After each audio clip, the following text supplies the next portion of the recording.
नमस्कार विद्यार्थियों। पिछले वीडियो के अंतर्गत हमने पादपों में आकार की विविधता के अंतर्गत पादप स्वभाव में विविधता के अंतर्गत तने के आधार पर पादपों की 3 कैटेगरी शाख, झाड़ी एवं वृक्ष के बारे में अध्ययन किया था। वृक्षों के अंतर्गत पुनः हमने तने में पाए जाने वाले शाखन के आधार पर एकल शाखी, बहुशाखी एवं शाखा विहीन के साथ साथ संधि स्तंभ के बारे में अध्ययन किया था। आज हम इस वीडियो के अंतर्गत दुर्बल तनों की प्रकृति के आधार पर पादपों में पाई जाने वाली विविधता के बारे में अध्ययन करेंगे। हमारे चारों तरफ हम कई प्रकार के ऐसे पौधे देखते हैं जिनका तना है जो दुर्बल या हम ऐसे कहें कि कमजोर होता है। अतः इस प्रकार के पौधे ऊपर की ओर ऊर्ध्व दिशा में वृद्धि नहीं कर सकते हैं, या ऐसे कहें हम वो कि वो सीधे खड़े नहीं रह सकते हैं। तो इस प्रकार से ऐसे दुर्बल तनों वाले पौधों को ऊपर की ओर वृद्धि करने के लिए किसी अन्य सहारे अथवा आधार की जरूरत होती है। तो दुर्बल तनों की प्रकृति के आधार पर विविधता के अंतर्गत हम देखते हैं तो सबसे पहले इसके अंतर्गत है जो हम देखते हैं प्रसारी पादप। इस प्रकार के जो पौधे होते हैं उनके तने बहुत ही दुर्बल एवं जमीन के ऊपर चारों तरफ फैले हुए होते हैं, और तने में विभिन्न स्थानों पर जहां पर हम देखते हैं तने के अंदर जो पर्वसंधियां पाई जाती है उन स्थानों पर जड़ें इत्यादि नहीं निकलती है। तो इस प्रकार से ये पौधा है जो जमीन पर फैलता रहता है, इसीलिए हम इसको बोलते हैं प्रसारी, यानी प्रसार होता रहता है प्लांट का। तो प्रसारी पादप के अंतर्गत हम है जो बाद में इसके उदाहरण के बाद साथ में आगे से विस्तार से पढ़ेंगे। फिर कैटेगरी है विसर्पी पादप। तो इनके अंदर भी तना है जो प्रसारी के समान ही होता है, लेकिन इसमें हमें जड़ देखने को मिलती है। वलरी, ये पौधे हैं जो किसी अन्य आधार पर लिपटते हुए ऊपर की ओर वृद्धि करते हैं। आरोही पादप, इन पौधों के अंदर किसी अन्य आधार की ओर ऊपर की ओर बढ़ने के लिए विशिष्ट प्रकार की आरोहण में सहायता करने वाली संरचनाएं पाई जाती है। कठलताएं, ये है जो आरोही पौधे होते हैं, लेकिन इनके अंदर काष्ठीय तत्व ऐसे कह सकते हैं वुडी एलिमेंट्स की मात्रा अपेक्षाकृत अधिक होती है।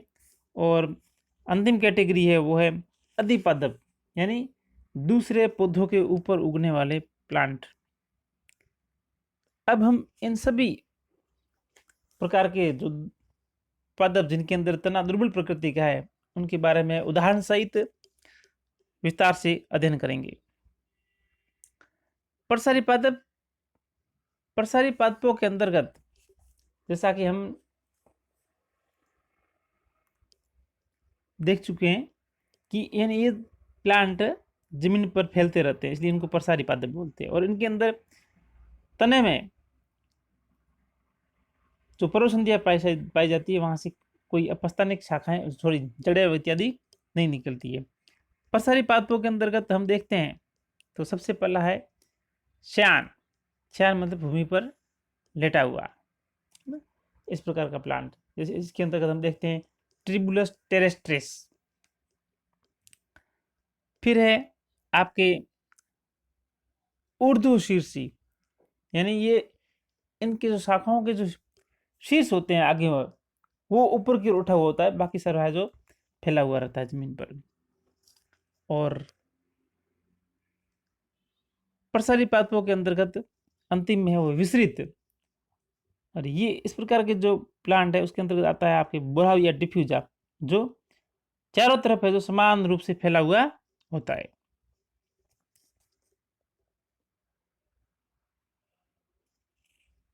फिर आपके विसर्पी पादप।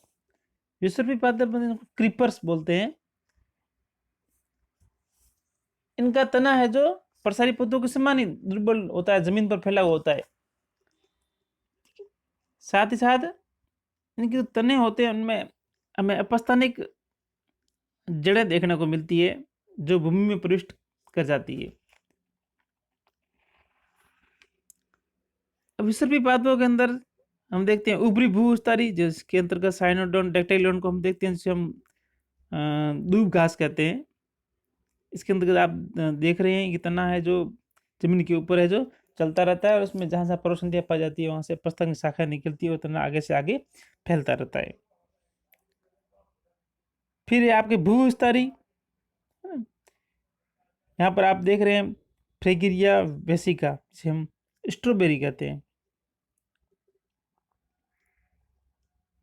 और लास्ट में है भूविस्तारिका, जिसे हम जलकुंभी कहते हैं।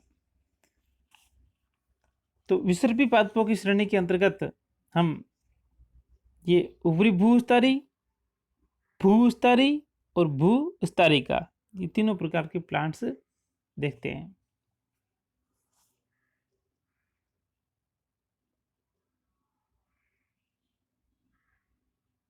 वल्लरी, इस प्रकार के जो पौधे होते हैं उनके तने एवं शाखाएं दूसरे अन्य वृक्षों के आधार पर लिपटते हुए ऊपर की ओर वृद्धि करते हैं।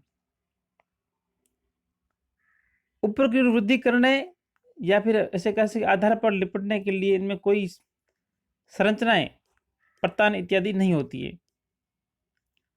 ऐसे पौधे जब किसी अन्य सहारे या आधार के संपर्क में आते हैं, उनका शीर्ष है जो उसके चारों तरफ लपेटे लेते हुए ऊपर की ओर वृद्धि करता है।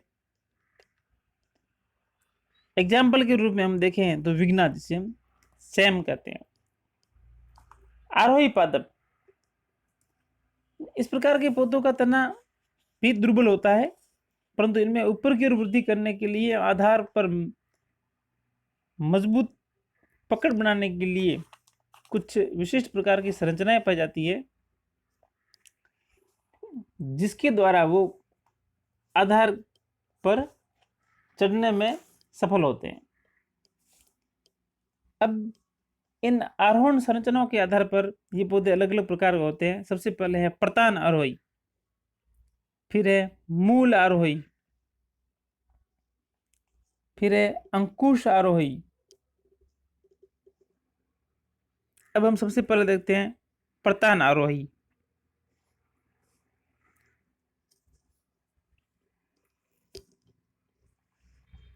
प्रतान आरोही ये पौधे जो होते हैं, इन पौधों के अंतर्गत पतले धागे नुमा, ये ऐसे कहते हैं स्प्रिंग नुमा है जो संरचनाएं पाई जाती है, जिसकी सहायता से ये पौधे अन्य सहारे को पकड़ करके ऊपर की ओर वृद्धि करते हैं।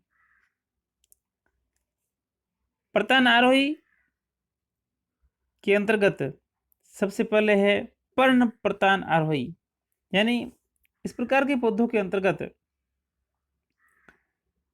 पर्ण प्रतान में रूपांतरित हो जाती है, और ये है जो हमें देखने को मिलता है पाइसम सेटाइबम में। फिर है अनुपर्ण प्रतान आरोही। स्माइलैक्स के अंतर्गत जो अनुपर्ण होते हैं वो प्रतान में रूपांतरित हो जाते हैं, और जो पौधे को आधार से चिपकने में सहायता प्रदान करते हैं। तीसरी जो कैटेगरी है प्रतान आरोही पौधों की, वो है पर्णव्रंत प्रतान आरोही, यानी इस प्रकार के पौधों के अंतर्गत जो पर्ण का व्रंत होता है, पर्णव्रंत, जिसे हम पीटियोल बोलते हैं, वो पीटियोल है जो किसी सहारे यानी आधार सपोर्ट की चारों तरफ लिपट जाता है, जिसके फलस्वरूप पौधा ऊपर की वृद्धि करता है। इसका उदाहरण है वो है क्लीमेटिस। तो इस प्रकार से हमने देखा कि प्रतान आरोही जो पौधे होते हैं उसके अंतर्गत आरोहण में हेल्प करने वाली जो मुख्य संरचना है वो प्रतान है, और प्रतान अलग अलग अंगों से रूपांतरण के फलस्वरूप बनती है। मटर के अंदर हमने देखा कि पर्ण है जो प्रतान में रूपांतरित होती है, ठीक है।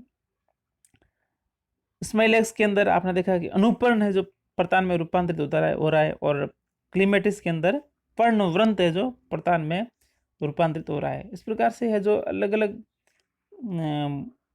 पर्ण के विभिन्न भागों के मॉडिफिकेशन है जो पौधों को आरोहण में हेल्प करते हैं। अब नेक्स्ट कैटेगरी हम देख रहे हैं मूल आरोही। जैसा कि आप नाम से देख रहे हैं, इस प्रकार के पौधों के अंतर्गत आरोहण में जो विशेष प्रकार की जड़ें पाई जाती है जो कि उनकी सहायता करती है। तो ये जो पौधे होते हैं इनके अंदर अपस्थानिक जड़ें पाई जाती है जो कि उनके अंदर आरोहण में उनकी हेल्प करती है। और ये आरोही जड़ें, जिसे हम क्लाइंबिंग रूट्स कहते हैं, तने के पर्वसंधियों से उत्पन्न होती है। ठीक है ना।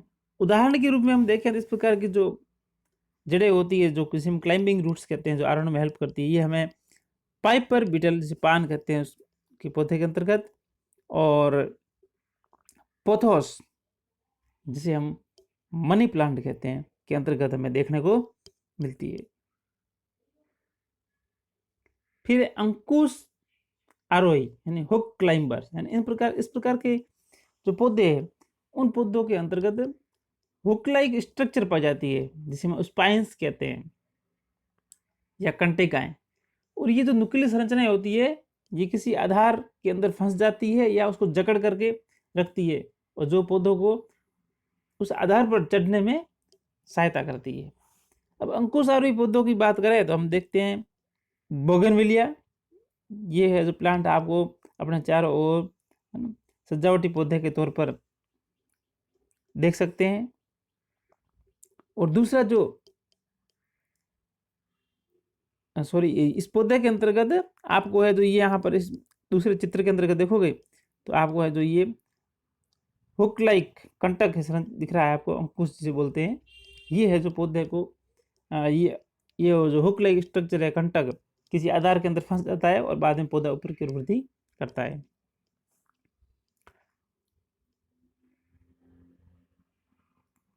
नेक्स्ट कैटेगरी है वो है कठलताएं, जिन्हें हम काष्ठीय आरोही पादप भी कहते हैं। कठलता को इंग्लिश में लियानाज कहते हैं। और ये कैसे होते हैं? वुडी क्लाइंबर्स होते हैं। तो इस प्रकार के जो आरोही पौधे उनका तना भी है जो दुर्बल होता है, परंतु ये तना थोड़ा सा मजबूत यानी अधिक काष्ठीय प्रकृति का होता है। तो इस प्रकार के तने में अन्य जो हमने उदाहरण देखे हैं दुर्बल तनों के वाले पादपों की, उनकी अपेक्षा इनमें मजबूत की कोशिकाओं की मात्रा अधिक होती है, काष्ठीय तत्वों की मात्रा भी अपेक्षाकृत अधिक होती है। इसलिए ये जो ये पौधे हैं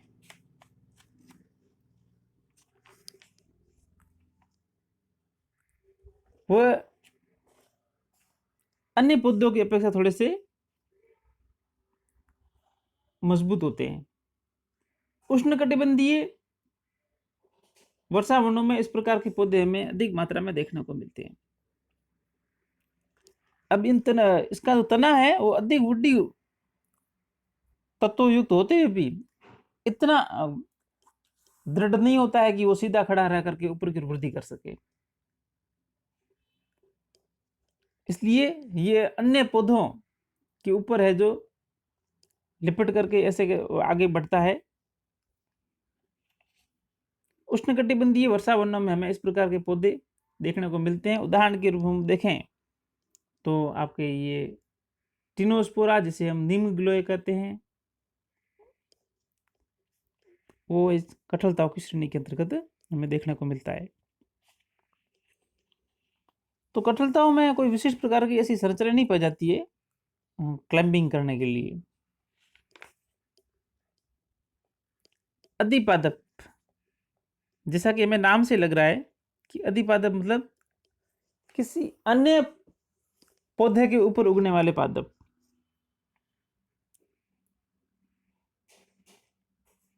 तो ऐसे जो पौधे हैं वो आवास स्थल के रूप में अन्य पौधों को यूज करते हैं।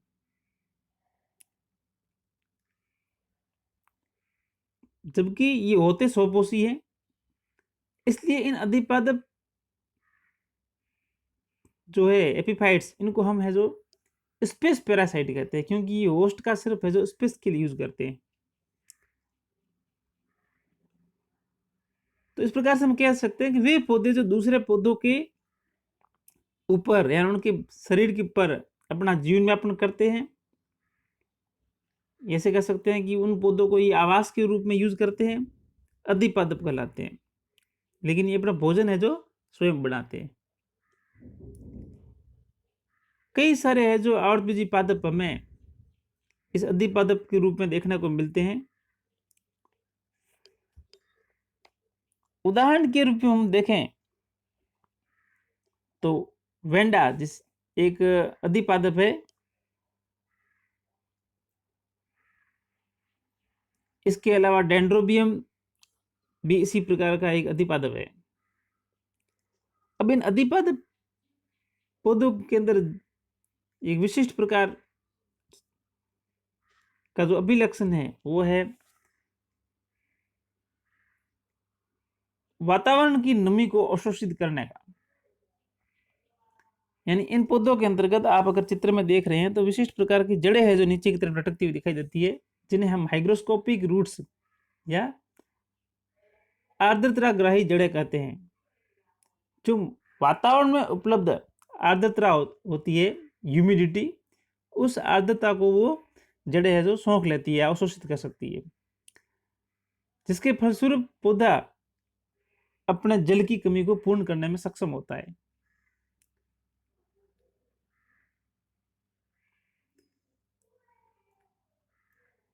इन जड़ों के अंदर, यानी जो ये आर्द्रता ग्राही जड़ें हैं, इन जड़ों के अंदर इनके वलकुट में विशिष्ट प्रकार के उत्तक पाए जाते हैं, जिनके वेलामेन उत्तक कहते हैं।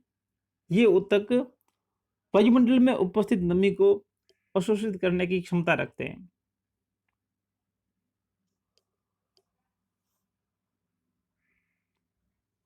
तो इस प्रकार से हमने देखा दुर्बल तने की प्रकृति के आधार पर विभिन्न प्रकार के पौधों के बारे में हमने अध्ययन किया। इसके अंतर्गत सबसे पहले पसारी पादप, फिर विसर्पी पादप, वलरी, आरोही, और आरोही के अंदर उसके अलग अलग प्रकार, प्रतान आरोही, मूल आरोही, अंकुश आरोही, कठलताएं एवं अधिपादप। अब हम अपने नेक्स्ट वीडियो के अंतर्गत ब्रांचिंग पैटर्न इन स्टेम, तने में शाखन की प्रकार के बारे में अध्ययन करेंगे।